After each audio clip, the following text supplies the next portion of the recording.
Hey guys, welcome back to my channel. ഇത് ഞാൻ ഉണ്ടാക്കാൻ പോകുന്നത് white sauce cheesy and spicy chicken macaroni ആണ്. പേര് കേട്ട് ഇത്തിരി വലുതാണെന്ന് വെച്ച് പേടിക്കൊന്നും വേണ്ട.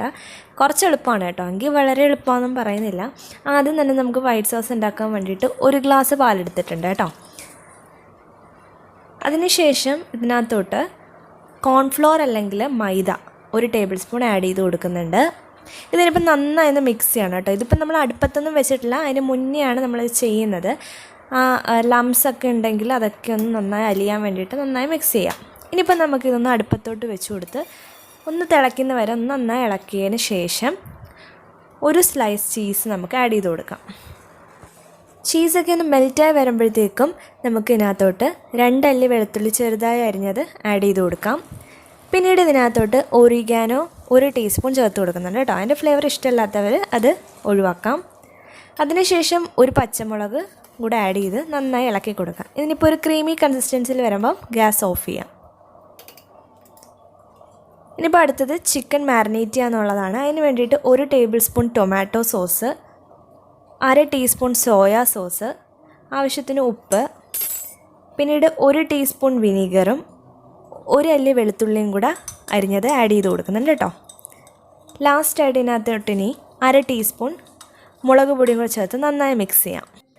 നന്നായി മിക്സ് ആക്കിയതിന് ശേഷം 1/2 ബൗൾ ബോൺലെസ് ചിക്കൻ നമുക്ക് ആഡ് ചെയ്ത് കൊടുക്കാം കേട്ടോ. ചിക്കൻ്റെ ക്വാണ്ടിറ്റി ഒക്കെ അതൊക്കെ ഓരോരുത്തരുടെ ഇഷ്ടമാണ്. അത് ക്യൂബായിട്ടോ സ്ലൈസായിട്ടോ അരിഞ്ഞു കൊടുക്കാം. ഇതിനിപ്പോൾ ഒരു 10 മിനിറ്റ് മാറ്റി വെക്കാം, അരപ്പൊക്കെ ഒന്ന് നന്നായി പിടിച്ച് കിട്ടട്ടെ. ആ സമയം കൊണ്ട് മാക്രോണി നമുക്കൊന്ന് ബോയിൽ ചെയ്തെടുക്കാം. അതിന് വേണ്ടിയിട്ട് ആവശ്യത്തിന് ഉപ്പും കുറച്ച് എണ്ണയും കൂടെ ചേർത്ത് നമുക്ക് നന്നായി വേവിച്ചെടുക്കാം കേട്ടോ. ഇപ്പോൾ വെള്ളമൊക്കെ ഊറ്റി മാറ്റി വെച്ചിട്ടുണ്ട്. നേരത്തെ മാരിനേറ്റ് ചെയ്ത് വെച്ച ചിക്കൻ നമുക്കിനിപ്പോൾ ഒന്ന് ഫ്രൈ ചെയ്തെടുക്കാം. ചെറിയ എണ്ണയ്ക്കകത്താണ് കേട്ടോ, ഒരുപാട് എണ്ണയ്ക്കകത്തൊന്നും അല്ല. ഇനിയിപ്പോൾ ആ ചിക്കനിൽ നിന്ന് വെള്ളമൊക്കെ ഇറങ്ങി ആ വെള്ളത്തിൽ കിടന്നൊന്ന് വെന്ത് കിട്ടും. കണ്ടില്ലേ, നല്ല ഡ്രൈ ആയി വന്നിട്ടുണ്ട്. ഇനിയിപ്പോൾ അത് നമുക്ക് വേറൊരു പ്ലേറ്റിലോട്ട് മാറ്റാം. ഇനിയിപ്പോൾ ഫ്രൈ ചെയ്ത പാനിൽ തന്നെ നമുക്ക് ഇതിന് വേണ്ടിയിട്ടുള്ള മസാല ഉണ്ടാക്കിയെടുക്കാം. അതിന് വേണ്ടിയിട്ട് ആവശ്യത്തിന് എണ്ണ ഒഴിച്ച് 1 സവോള അരിഞ്ഞതും 1/2 മുറി ക്യാപ്സിക്കവും 1 പച്ചമുളക് അരിഞ്ഞതും കൂടെ ചേർത്ത് കൊടുക്കുന്നുണ്ട്. ഇനിയിപ്പോൾ ഒന്ന് പെട്ടെന്ന് വഴന്ന് കിട്ടാൻ വേണ്ടിയിട്ട് ആവശ്യത്തിന് ഉപ്പും കൂടെ ചേർത്ത് നന്നായി ഇളക്കിയെടുക്കാം. ഇതൊക്കെ നന്നായി വാടി വരുമ്പോഴത്തേക്കും 1 ടേബിൾ സ്പൂൺ വിനീഗർ ആഡ് ചെയ്ത് കൊടുക്കുക കേട്ടോ. അതിനുശേഷം 1 ടേബിൾ സ്പൂൺ ഗ്രീൻ ചില്ലി സോസും 1 ടേബിൾ സ്പൂൺ ടൊമാറ്റോ സോസും 1/2 ടീസ്പൂൺ സോയാ സോസും ഒക്കെ ആഡ് ചെയ്ത് കൊടുക്കാം.